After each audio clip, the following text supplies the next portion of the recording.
Ici à Kalemi, il y a l'avancée des eaux du lac Tanganyika et tout le monde en parle. Selon vous, vous êtes un notable du Tanganyika, vous maîtrisez votre province très bien. Dites-nous, c'est quoi le vrai problème? Non, c'est pas surprenant aujourd'hui que nous avons le problème d'inondation dans notre ville. Parce que déjà, ça avait été annoncé par les experts avant au début de cette année. Ça avait été annoncé. On a dit qu'il y aurait beaucoup d'inondations. En fait, nous avons un problème de changement climatique. Nous constatons qu'il y a une montée vertigineuse des eaux du lac.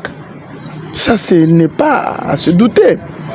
Et cela est dû à tout ce que nous venons de dire au fait de changement climatique. Il y a eu beaucoup d'eau, beaucoup de précipitations. La rivière Ruzizi a amené beaucoup d'eau dans le lac. Autant aussi toutes les rivières qui sont dans les territoires de Moba, le Foucault et consort Molobozi, tous ont amené beaucoup d'eau. Donc le niveau des lacs a haussé. Il faut aussi ajouter que ce n'est pas la première fois que l'on assiste à ce phénomène. Même dans les années 60, il y a eu ces eaux-là qui ont monté. Et il faut encore préciser que ce lac ici,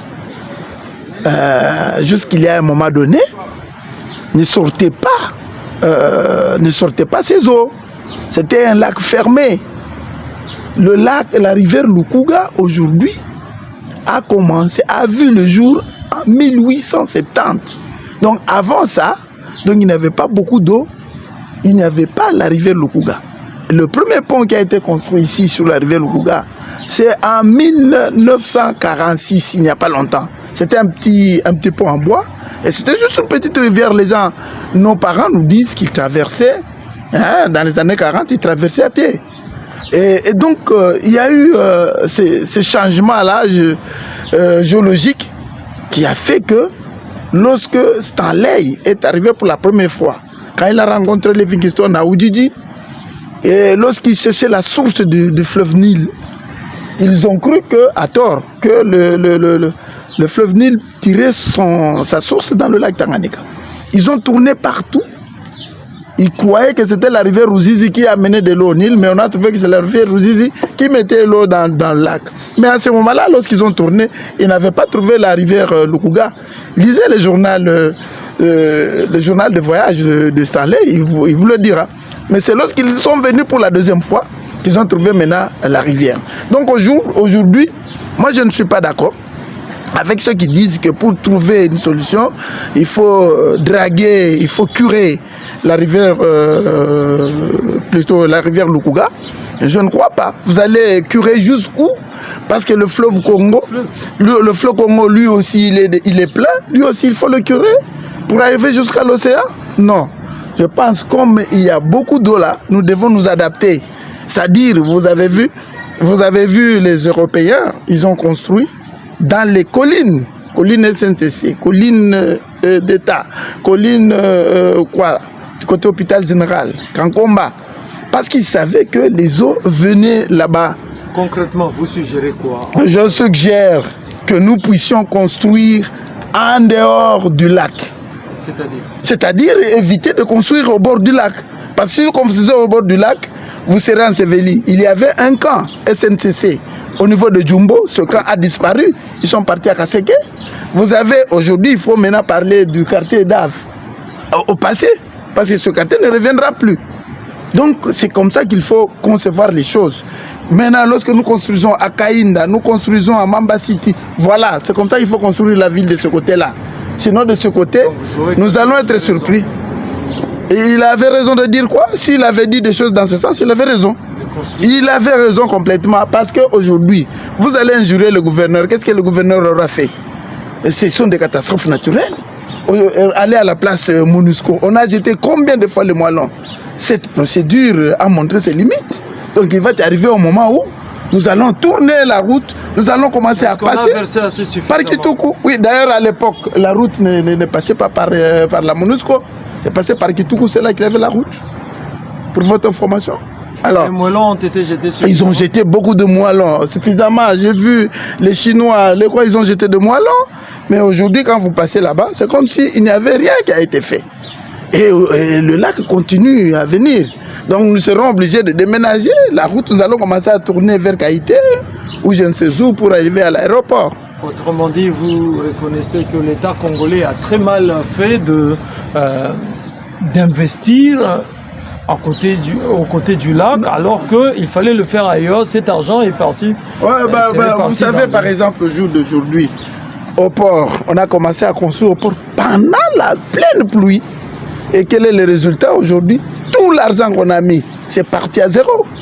Et c'est maintenant qu'on se réalise qu'il faut maintenant barrer la rivière Kalemi pour qu'elle ne puisse pas déborder. Mais cette rivière déborde pourquoi? Parce qu'il y a l'ensablement. On ne sait pas curer la rivière Kalemi. S'il y a des mamans qui vont enlever les sables, vous connaissez la conséquence? Les agents de l'État vont aller le faire payer. Et pourtant, ce serait une occasion de curer cette rivière en demandant à la population d'aller enlever les sables et aller construire sans payer quoi que ce soit. C'est une technique. Mais alors, il faut savoir la politique qu'on doit adopter. Bon, maintenant, aujourd'hui, oui, je suis d'accord, on est en train de construire. On est en train de barrer la rivière. Maintenant, on a découvert ce que les colons ont laissé comme construction. Donc, la rivière est encore plus bas que là où elle se retrouve. C'est que même là où on est en train de construire, la rivière va y arriver. Donc, si on n'adopte pas cette mesure de curer régulièrement, et lorsqu'on parle de curer, ce n'est pas une seule fois. Donc, c'est curer régulièrement. Donc, il faut qu'on crée un chantier là-bas, que les gens prennent les sables régulièrement. Et ce sera une façon aussi de faire passer cette petite rivière. On comprend votre façon de voir les choses. Et une petite question, je voudrais un peu savoir, quelle est votre appréciation des routes de la ville de Kalemi, qui est le chef-lieu de la province du Tanganyika? Aujourd'hui, ces routes, le constat reste encore entre guillemets. Voilà. En fait, c'est un constat de tout le monde.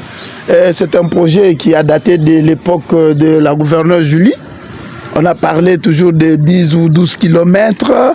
C'est la même entreprise, c'est la même base à côté de la MONUSCO. Donc bref, c'est le même projet.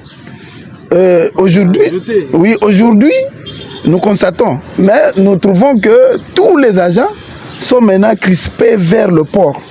De quoi se demander si le tronçon du port était aussi dans le projet. Mais tel qu'on nous avait lu, le tronçon du port n'était pas contenu dans le projet. Ça dépend de leur manière, comment ils ont construit les choses. Mais néanmoins, aujourd'hui nous sommes pendant la saison sèche et les travaux se sont arrêtés. On attend la saison pluvieuse pour faire ces travaux. Et lorsque nous voyons d'abord la qualité du matériau, ce sont des briques. Est-ce que ça va résister jusqu'au quand? Comparé avec la route faite par Mataforest, qui va de Kisseboué jusqu'au stade, en passant par le quartier Kitoukou, Kaïté, regardez dans les caniveaux, c'est du béton. Moi je pense qu'à un moment donné, juste 10 km, c'est vraiment trop peu pour une province. Et là, nous sommes seulement au niveau de la ville de Kalemi. Que dire des autres territoires? Dans les autres territoires, aucun travail, parce que la province, ce n'est pas seulement Kalemi. Donc si au niveau de la ville Kalemi, ici, nous ne sommes pas en mesure de faire 1 km, 2 km de goudron, ça devient un peu inquiétant. Donc ces travaux-là vont à un rythme suffisamment bas. Nous constatons que la province n'est pas en mesure de mobiliser autant de travailleurs pour attaquer tous ces chantiers. Parce que lorsqu'on a pris tous les travailleurs, les amener au port, on n'est pas en mesure de mobiliser d'autres travailleurs. C'est-à-dire qu'il y a un problème de moyens. Il y a un problème de moyens, il faut qu'on nous le dise. Mais à son temps, Mme Julie avait dit qu'il y avait 10 millions dans la banque. Eh bien, 10 millions près. Bon, où c'est parti? Ou bien elle a menti? Bon, parce que si on a 10 millions de dollars ou 12 millions de dollars près, on peut mobiliser autant de travailleurs et nous sommes encore pendant la saison 7, il faut qu'on en profite. Bientôt la pluie va commencer. Ces travaux vont-ils avancer comme il se doit? Voilà, c'est ça le scepticisme. Nous pensons que les autorités ils travaillent là-dessus.